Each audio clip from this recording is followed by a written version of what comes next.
Welcome to the English Heritage Podcast, and thanks for joining me. I'm Amy Matthews. This is another in our special series focusing on the British coastline. This time, we're taking a spiritual angle. I'm going to be finding out about our long history of building sacred places close to the sea. And I'll be asking what it is about our cliffs, islands, and headlands that makes them so perfect for pilgrimage, prayer, and retreat. And don't forget, you can watch these episodes as well as hear them. So, if you're not looking at us already, go and find us on Spotify and the English Heritage YouTube channel. You can see some of the sites and objects that we're talking about and check out what we look like. Now, I'm delighted to be joined in the studio by Susan Harrison and Jeremy Ashbee. It's so lovely to have you both here. Welcome. Hello. Hi, thanks very much. It's great to be here. So lovely. Both of you have done the podcast before, but it's a pleasure to have you here in person. Let's start with you, Jeremy. Give us a bit of context as to how you started working on what you're working with and what was the kind of passion point for you that got you into your line of work? You know, I've been interested in this stuff since I was a student, so it's a real pleasure to read around it again and think about some of the brilliant places that we look after now. And Susan, how about yourself? How did you get into your line of work? I had a lucky occurrence, really, where I wrote to an inspector of ancient monuments. Haven't we all? As we do, once I'd finished university, and said, have you got a job? And so I got my first job working with collections at English Heritage, and that was many years ago now. So, Susan, there are lots of sites that we're going to be discussing today that have their roots in the medieval period. So what did the medieval church specifically see in the coast that made it such fertile ground for religious life? Well, if we go back really to the word monastic or monasticism, and it comes from the Greek, and I can't pronounce the Greek, but monas, and that means alone.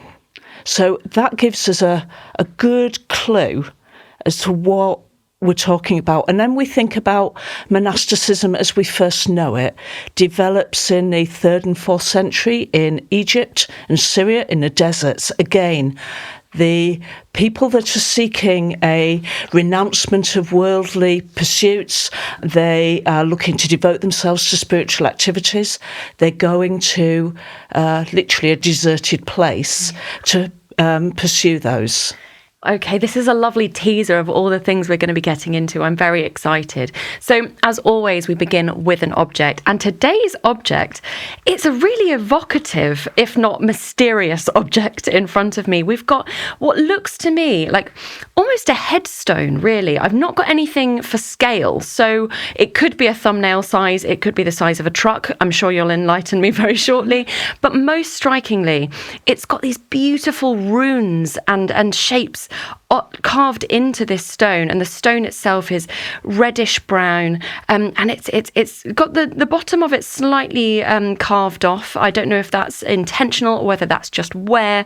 So tell me, Susan, what am I looking at? Where have we found it, and what's its context?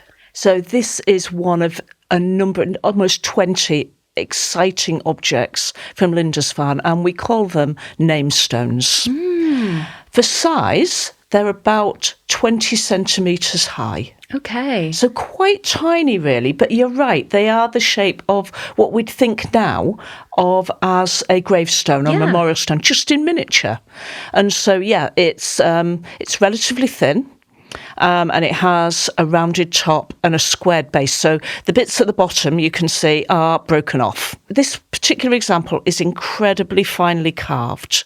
And what you can see is the shape of a cross. Yes. And that cross conveniently divides the stone into quadrants or quarters. And across the top quarters is a personal name in runic letters, so an old style of language written down as it sounds. And then in the lower quarters are Anglo-Saxon Latin capital letters of the same name repeated. So we're talking about two cultures and languages coming together here. And the name that it says is Osgith, which is the name of a lady. If we also look at the namestone, we can see that the cross is beautifully figured. In the very centre, you can see a little hollow. that may have contained a jewel. Now, that a jewel might be a stone or something like that. And then the whole stone as well was likely painted, probably in quite bright colours.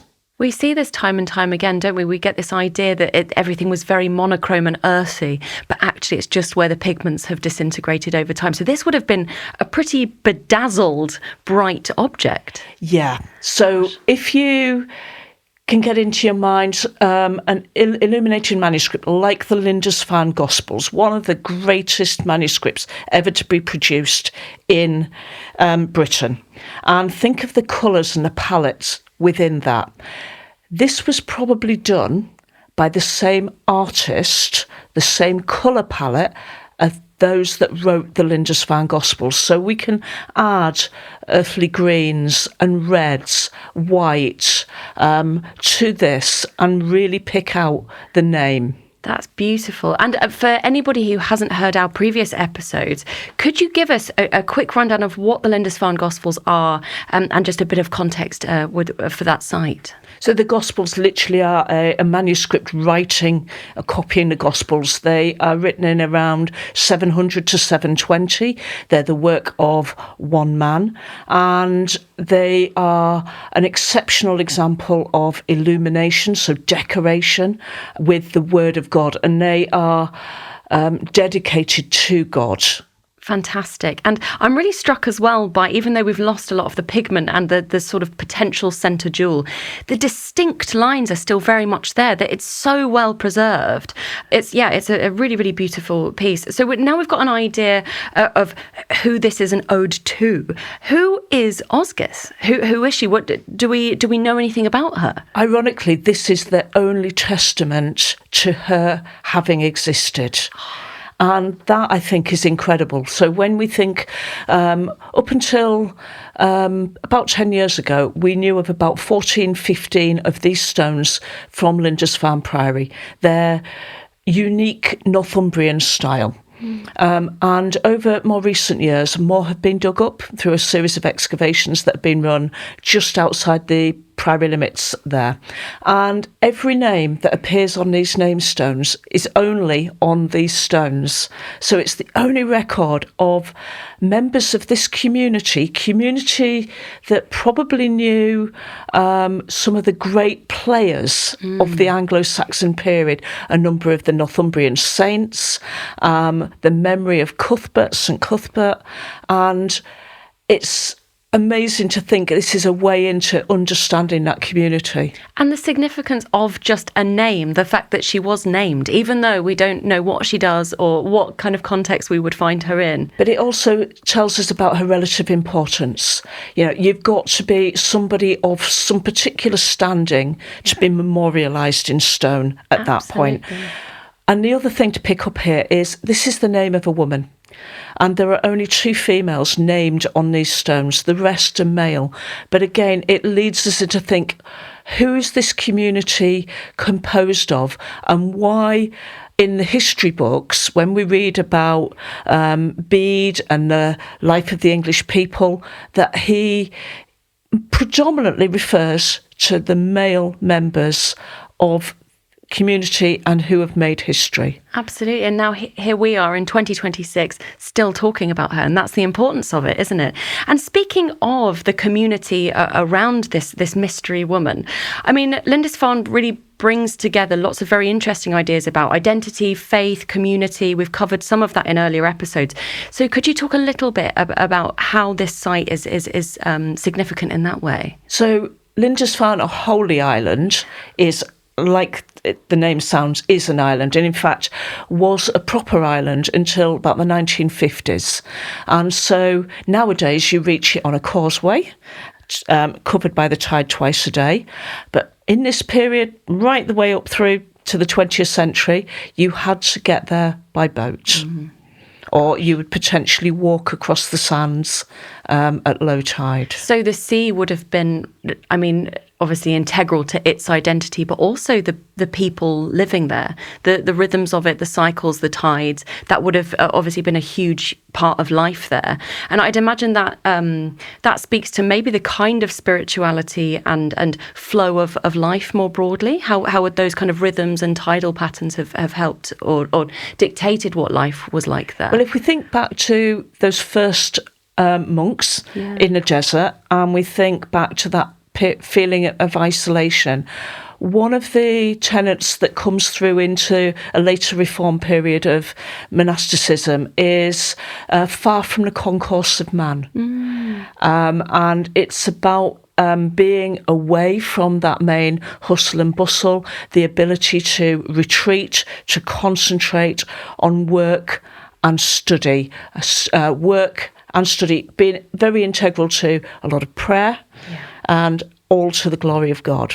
That's absolutely fascinating. So we're going to dive a little bit more into the significance of Lindisfarne Priory being where it currently stands, because obviously it's indicative of medieval Christian society thinking of coasts as perhaps a remote space. Jeremy, I'm going to bring you in here. What did it mean for people's spirituality and spiritual living? Well, Susan has already set this up absolutely beautifully with thinking back to the early days of the Desert Fathers. And I mean, that is undeniably very prominent in their minds. And we actually know quite a lot about what the people at Lindisfarne were thinking, fortunately, because it's in Northumberland, and she's already mentioned the name of the Venerable Bede, who comes a little bit later than the first Christian colonisation on Lindisfarne. But it was a place that I think he knew very well. He was only a few miles away. He knew some of these people, and he writes about them. And in particular, it figures in his great work, The Ecclesiastical History of England, but it also features in a very specific work that he writes, The Life of the Great Saint of Lindisfarne, St Cuthbert. And I want to talk a little bit about Cuthbert, because actually some of the tension between escaping into the desert and being a part of the world is very important. And as you yourself said, knowing that Lindisfarne at some times of the day is actually open to the mainland. People could wade across, they could come across in boats, and at other times was completely cut off. Even today, the people on the island are very aware of what the tide is doing. If they want to get off, you've got to go now, and then you're not going to come back for several hours. So, yeah, there are rhythms, certainly, that are going in there. I mean, general points to make is that the sea is powerful. It has an elemental force and presence. And I think for everyone, even people of no religion at all, you're confronted with, the power of the elements in its capricious moods, when it's calm and when it's violent. And I think for people whose life was dominated by thinking of God, that was a very strong thought. It was a place of danger for them as much as anything. But I'd like to suggest that as well as escaping into the desert, sometimes the sea was also a great highway. And that's something that I think we'll see when we look at a lot of these sites, that just as sometimes they thought they were escaping completely from the distractions of the world to a place that they chose to be uncomfortable, that would mortify their flesh, and perhaps they would even be, talking about fighting demons in living out there in this remote place. At other times, they'd be able to watch the world go by. So just as Lindisfarne is out at the sea, when you're there, you can see other places. As you look down the coast, you can see Bamborough, which is now a royal castle, and in this time was a great royal centre on a high rock. And you're never far away from, you can look across to the mainland.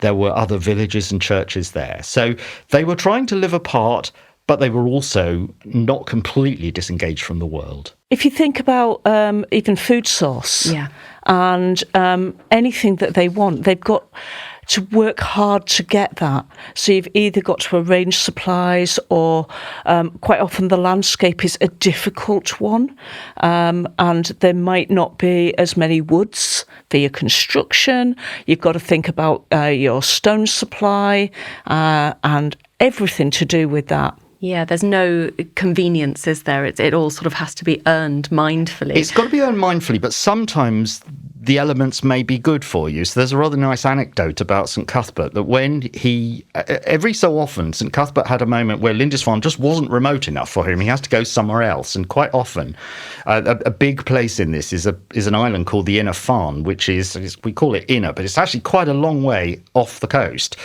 And he wanted to have a hermitage there where really he would be separate. But one of the things that he wanted was, having done a certain amount of building work and prepared the place for it, it still had a very rough and uneven surface. And he said to the brothers on Lindisfarne, "Can you bring me some wood so I can actually put down a nice floor so I won't always be suffering on these hard rocks?" And they said, "Yes, yes, Cuthbert," and then forgot about it. But through a miracle, the sea came to his rescue and washed up a piece of flotsam, a big plank. "That will do nicely," said Cuthbert. "Thank you very much." And then he had this plank that he could sleep on. Oh, incredible. That's such a lovely anecdote. That's brilliant. And I mean, obviously, we've spoken about Lindisfarne. What other sites have we got in addition to Lindisfarne? So another great example is that of Whitby Abbey, which is on the North Yorkshire coast. So Lindisfarne is started in the 7th century, but it also is refounded in the later medieval period. And we see the same at Whitby. Ah, okay. So Whitby has that early foundation and then refounded in the 11th century because of its location and because of different ideals happening that relate back to that ideal of the seeking spirituality, but also the history of a place and its convenience and its inconvenience. So I'm really pleased that Susan just talked about Whitby Abbey, because that leads us on to a whole other discussion. The monastery of Whitby, hopefully many people will know it, is on a cliff top overlooking the river mouth. And the town of Whitby underneath it, is a quite sort of bustling, it's been a fishing port at times, and it has all sorts of other purposes. Now, it's quite interesting that Whitby Abbey was partly the initiative of royal figures and some of the people who are involved. I mean, as Susan has said, these are leaders in society. Its early abbess Hilda, who becomes a saint, has close connections to the royal house in, that part of England. And you will see this time and time again. They're quite, these are people with connections at the very highest places in society who have the money. They make it happen. But I think it's also, they're pursuing some of their own agendas. They have placed their monks and nuns in places where everyone can see them and they will attract donations. But also, their monks and nuns are looking down and seeing what's going on in the town and, who's sailing in and out of the harbour and all that other thing. So there's a certain secular agenda that is satisfied by having these sites where they are too. Sure. I mean, it's a tale as old as time itself, isn't it? The patronage, as much as it can facilitate one thing, also means that these positions and influences of power are percolating down with everybody's own sort of initiatives. The monasteries and the abbeys themselves on the coast would have had a protective and defensive role as well. What kinds of things would they have been protecting us from? Famously, we've got Viking raids at our northern monastic sites, and they are devastating. Huge events that rock Christendom throughout Europe. And then we've got things like, in the later history, we've got Scottish raids happening.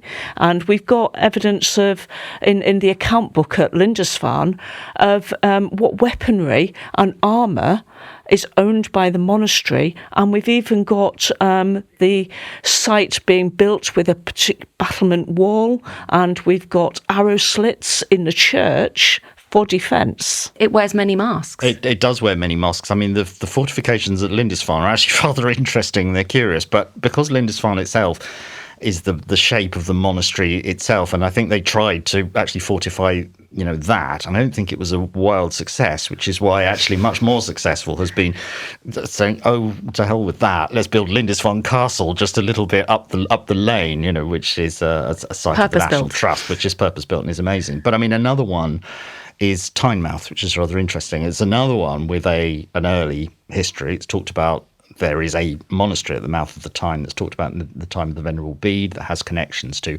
royal saints. And that's another one that's refounded after the Norman conquest. The church, part of it still survives from that period. But as an English heritage site, we call it Tynemouth Priory and Castle because it has a real duality to it, particularly late in the 14th century. They fortify it in a really big way, and you don't get into that site without going through this enormous gatehouse, which is like, architecturally, it's a little bit like the castle at Belsay, and it's not a million miles away from one of my favourite buildings in the whole of English heritage, the gatehouse at Dunstanburgh, which is one of the mightiest castle buildings anyway. The prior at Tynemouth wasn't far behind them. Right. He built himself something that had real stopping power, and they actually continue to fortify the site after the dissolution. Because it's on this very commanding site at the mouth of one of the great rivers of England. So for all of the you? reasons it's connecting, it's also great at protecting as well. And if you think as well about, again, particularly the later medieval period monasteries, if they're in these remote places, you've got areas where the king cannot rule properly, cannot reach. So he's actually asking the monastery to act as his feudal lords, to perform law and order, to collect the tithes. And we've got evidence of somewhere like Furness Abbey, where they're acting for King Richard III.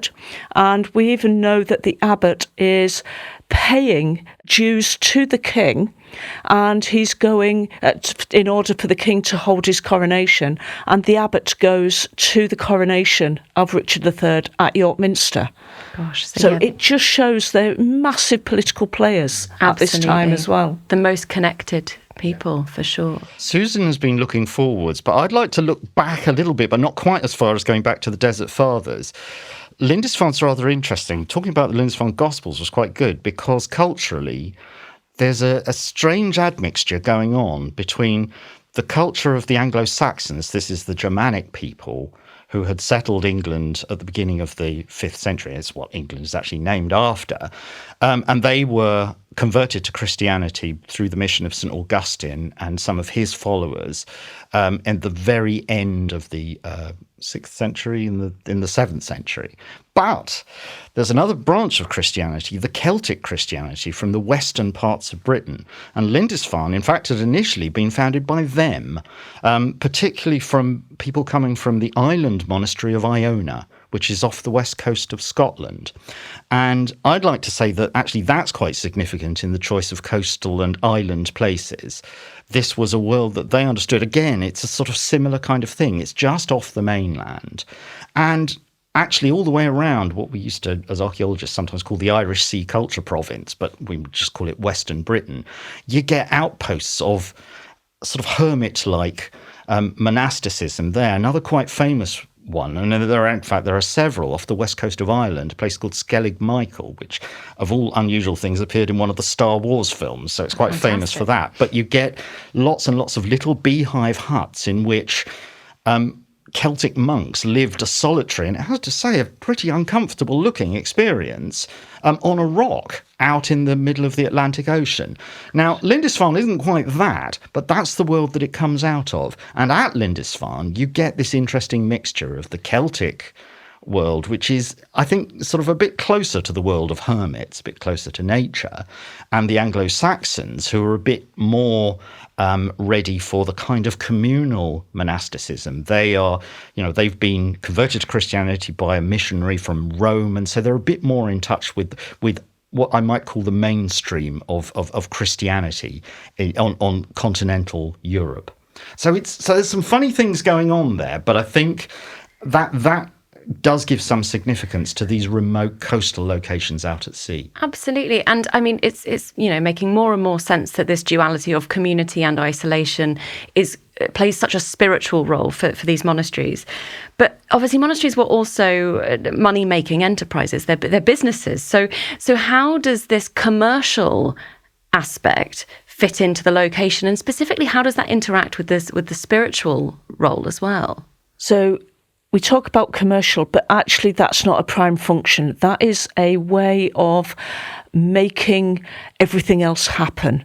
So you have to have that economic base. A facilitator for everything else. Exactly. But then they become political players because these are the educated people of the time, and these are the movers and shakers. They're talking to the kings, they're talking to the spiritual leaders across Europe. They are forming new ideas and new ways of thinking. They're developing new architecture. Yeah. There's so much happening. They're just at the forefront of sort of everything. Yeah. Politically, architecturally. Yeah, that's fascinating. And Jeremy? I think Susan's absolutely right. And when they speak about themselves, they do tend to talk about the secular world as a distraction, a temptation, something to be avoided. But actually, I think it's not quite as simple as that, because these monasteries, as well as being, inhabited by religious men, and by and large, I am talking about men, but there are also religious women involved. But they also have secular patrons whom they have to sort of keep in touch with a little bit. And sometimes it's those patrons who are actually responsible for why a place is founded, when and where it is. I'd love to get a broader idea of who are the kinds of people living in these coastal monasteries. Was it just religious folks themselves? Was it broader communities? Who was there? That's a really interesting question because we don't fully know the answers.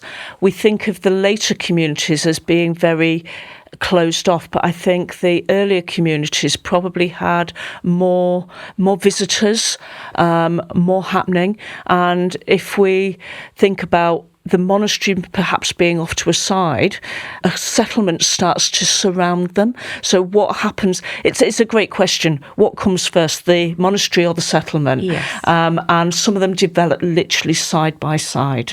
That's perfect. So there's a kind of symbiosis between these two things. That is right. Now, I said earlier on that my interest in this, I'd started thinking about this when I was an archaeology student. It was fascinating.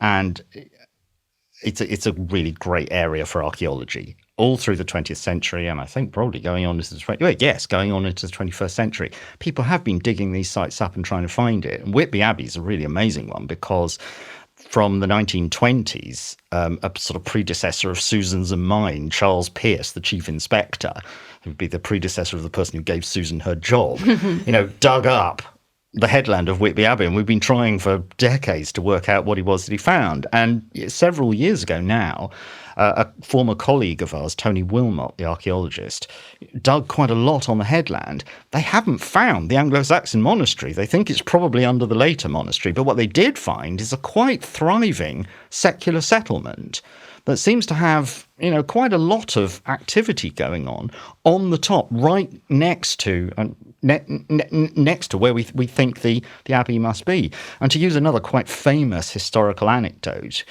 we talked from Whitby Abbey again. We talked about St Hild, who was its first abbess and in charge. And one of the stories that the Venerable Bede tells is of a man called Cedmon, who obviously was illiterate. He didn't know, couldn't read the Latin, so he wasn't a full choir monk or anything like that. But he did have a great ability to be able to improvise poetry in the English language.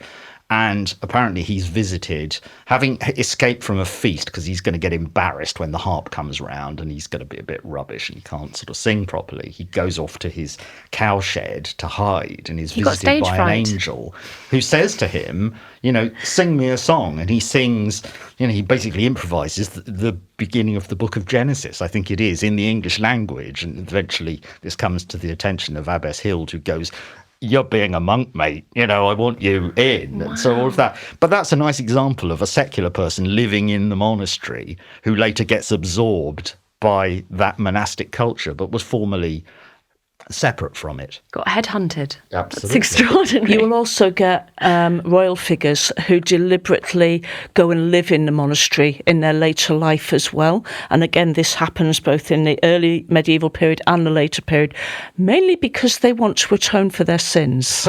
Right, so okay. So the equivalent of a sort of deathbed confession, just to sort of get it in late in life. Yeah. I see. And would there be sort of residencies that they'd take up? Would it be sort of, for how long would they do these sort of stints?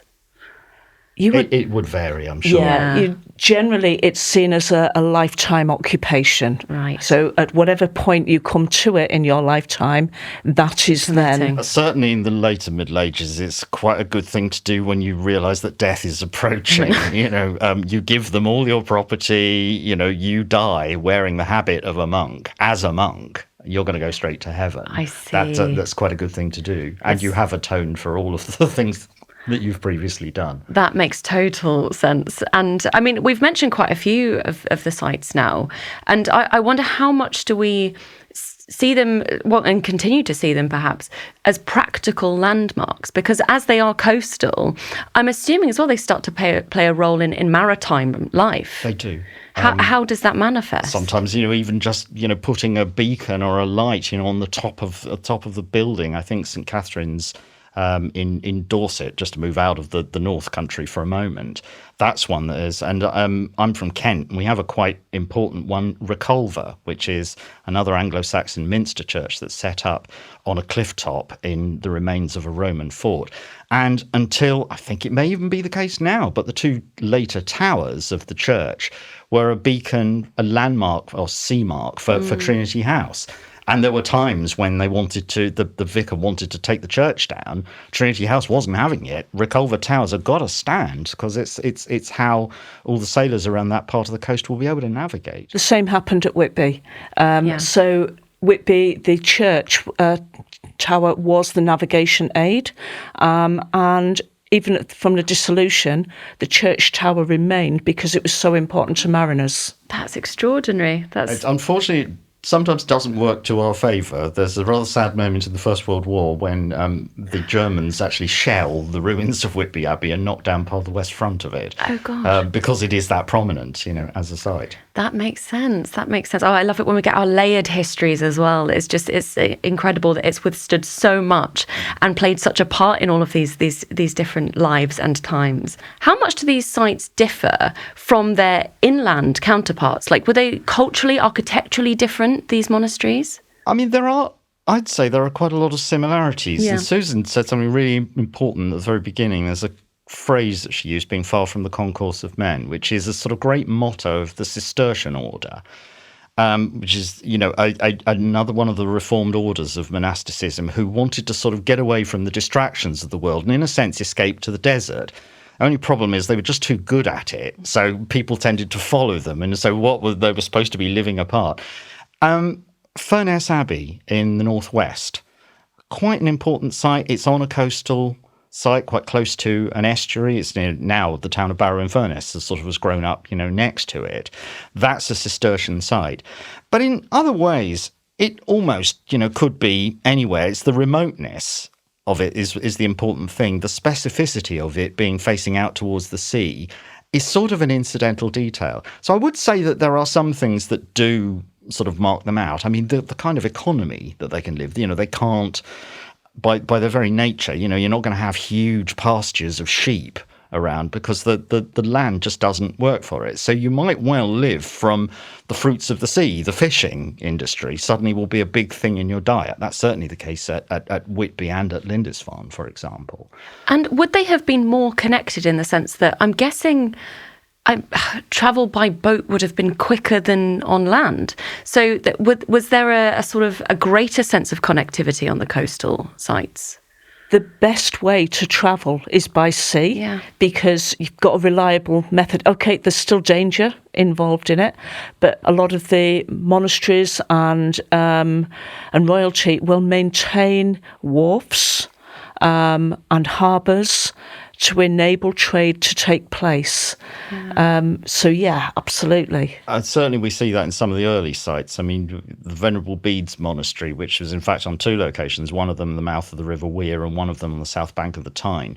When you read Bede's history of that monastery, they're always going off to whenever they can't think of anything else to do. I'm going to go on pilgrimage to Rome, and off they get in their boat and off they go. So, because we've all been there on a slow day, Well, in a sense, they are right next to a mainline railway station. It's kind of quite easy for them to get away. And later medieval abbeys owned ships.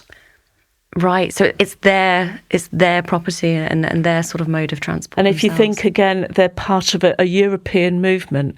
How are they going to get across to Europe? Yeah. They are going to get on ships and boats. For sure. And I think, I mean, we've touched on a few different points in history as to how these places have played a role. But I wonder if bringing it back to our present right now, what is it about these places and spaces that still hold so much power for us now? You know, they are still, as much as they're dramatic and cinematic and incredible to engage with, they also have practical functions and ways that connect us, and obviously spiritual significance as well. So I wonder if we might move to our present day and think about how they play a role in our modern lives now.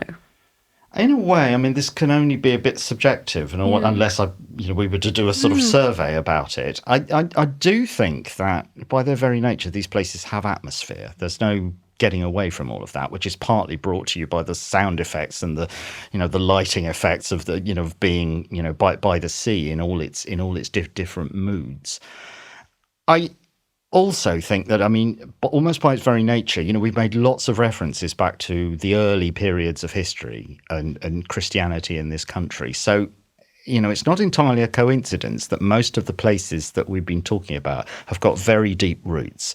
And I think that feels very strong, that when you go to Lindisfarne, you do feel the pull of the past in a much more powerful form than I think you do at quite a lot of other places. You think, actually, when I look at that rock, that cliff, I'm actually seeing what St Aidan and St Cuthbert saw, and all of the many generations of pilgrims and monks and nuns and settlers that have lived there in the past. And I think that's just as powerful as the coastal sort of effects of the place. Well, it's the connecting experience, isn't it, that even across all of that time and geography that we can experience, certainly through our senses, the same sensual experience as would have been had then.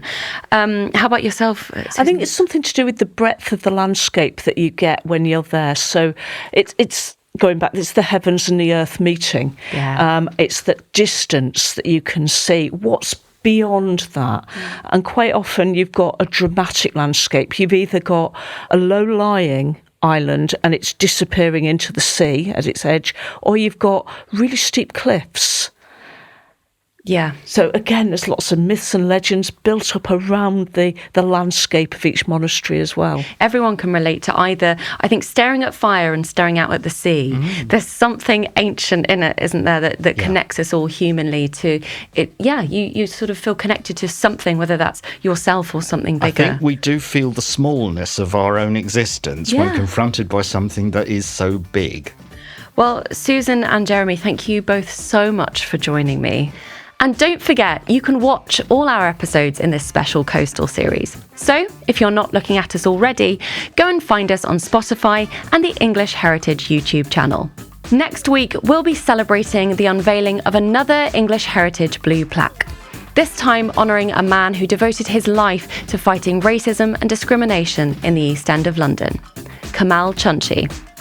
I'll be finding out more about the courage and determination of this incredible man.